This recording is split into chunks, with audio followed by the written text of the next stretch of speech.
ए, सुनो, हमारी जूती टूट गई है, क्या तुम इसे ठीक कर दोगे? हाँ हाँ शास्त्री जी, क्यों नहीं। अरे यही तो मेरा काम है, लाइए दे दीजिए।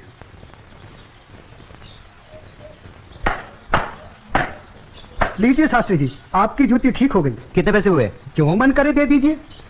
ये लो। शास्त्री जी, बुरा न मानो तो एक बात पूछूं? जो पूछना है जल्दी पूछो, हमारे पास समय नहीं है। आप लोग इतनी सुबह सुबह कहाँ जा रहे हैं? आज पूर्णिमा है, इसीलिए हम सब लोग गंगा स्नान करने जा रहे हैं। गंगा माँ के चरणों में दान पुण्य करके उनका आशीर्वाद प्राप्त करेंगे। परंतु तुम ये सब क्यों पूछ रहे हो? आप लोगों को देखकर मेरे मन में ख्याल आया था कि आप लोग जरूर किसी शुभ कार्य के लिए जा रहे हैं। अगर आप लोग मेरा भी एक काम कर दें तो आपकी बड़ी मेहरबानी होगी। करने योग्य होगा तो अवश्य करेंगे। जल्दी बताओ क्या काम है? शास्त्री जी, आज बड़ा शुभ दिन है और आज के दिन मैं भी चाहता हूँ कि कुछ दान पुण्य करके गंगा माई का आशीर्वाद प्राप्त करूँ। शास्त्री जी, मेरी तरफ से ये दमड़ी गंगा माई को अर्पण कर दें तो आपकी बड़ी मेहरबानी हो। ठीक है, दे देंगे। लाओ। ये क्या बात कर रहे हैं? ज्ञानी होकर अज्ञानी जैसा काम करते हैं। क्यों, क्या हुआ? राम राम, आंखें होते हुए भी अंधों जैसी बात कर रहे हैं। ये छोटी जाति से है, अगर इसकी छुई हुई दमड़ी आपने छू ली तो आप भी अपवित्र हो जाएंगे। गंगा जी में डुबकी लगाने के बाद भी पवित्र नहीं हो पाएंगे। राम राम राम राम। हाँ, तुम ठीक कह रहे हो। सुनो, तुम अपनी दमड़ी इस पत्थर पर रख दो। जैसी आपकी आज्ञा। ओम पवित्राय नमः। हाँ, अब ठीक है, अब आप इसे छू सकते हैं। ठीक है, चलो। शास्त्री जी, एक प्रार्थना और थी। आप क्या है? शास्त्री जी, अगर गंगा माई स्वयं हाथ बढ़ाकर मेरी ये भेंट स्वीकार करें तभी दीजिएगा, अन्यथा मत दीजिएगा। अगर स्वीकार करें तो बोल दीजिएगा ये तेरे भक्त रविदास ने भेजी। ठीक है भाई, हम ऐसा ही कर देंगे। चलो चलो चलो।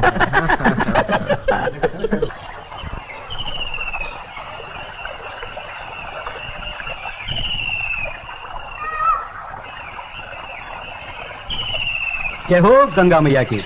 हे माँ, तू अपनी कृपा सदा हम पे बनाए रखना माँ। यदि हमसे कोई पाप हो जाए तो अपने इस पावन जल से उसे धो डालना माँ। हे माँ, तू अपनी शरण में हमें सदा रखना माँ। जय हो गंगा मैया।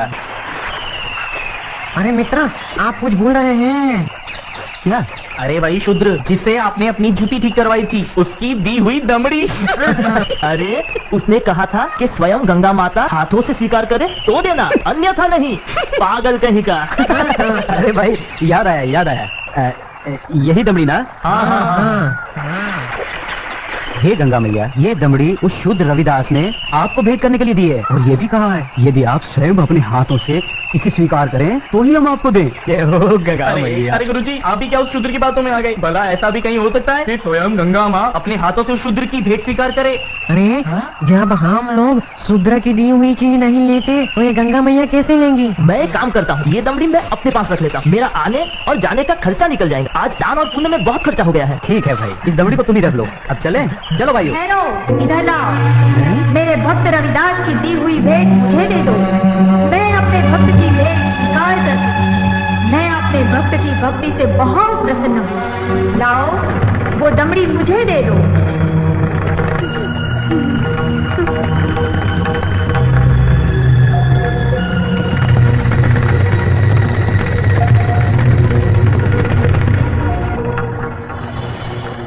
और सुनो, ये कंगन मेरी ओर से मेरे भक्त को दे देना और कहना मैंने उसकी भेंट स्वीकार कर ली।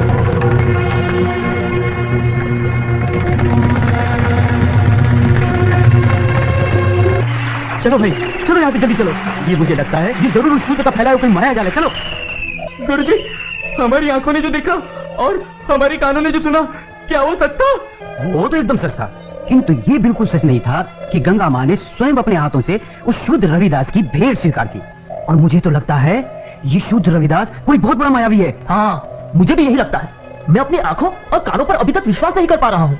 परंतु एक बात मेरी समझ में नहीं आ रही कि इस तरह के मायावी चमत्कार दिखाकर उस शुद्ध रविदास को क्या प्राप्त हुआ? प्रसिद्धि। हाँ, प्रसिद्धि। वो यही चाहता है कि हम उसके इस माया जल को चमत्कार समझें। तो आगे की कहानी मेरी पूरी तरह से समझ में आ गई। वो शूद्र यही चाहता है कि उसके इस चमत्कार की चर्चा हम पूरे राज्य में करें, जिससे राज्य के भोले भाले लोग उसे गंगा माँ का सच्चा भक्त समझकर उसकी पूजा करने लगे। आप बिल्कुल सही कह रहे हैं। लेकिन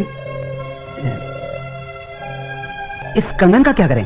अरे करना क्या है, दे देते हो शूद्र को। राम राम, कैसी मूर्खों जैसी बातें कर रहे हैं। ऐसा करते हैं, इस कंगन को महाराज के पास लेके चलते हैं। वो जरूर हमें इस कंगन के बदले में उचित इनाम देंगे। हाँ, यही ठीक रहेगा। तो चलो महाराज के पास चलते हैं।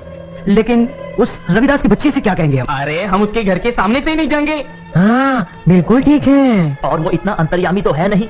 अरे उससे तो पता भी नहीं चलेगा कि गंगा माँ ने उससे देने के लिए कोई कंगन दिया भी है या नहीं। और देखो, ये कंगन गंगा माँ ने स्वयं अपने हाथों से हमें दिया है, इसलिए इस कंगन पर सिर्फ और सिर्फ हमारा अधिकार है। तो चलिए, ये तय हुआ कि कल हम सब महाराज के पास चलते हैं। और कल हम सब लोग डी बाबा वाले पेड़ के नीचे मिलते हैं।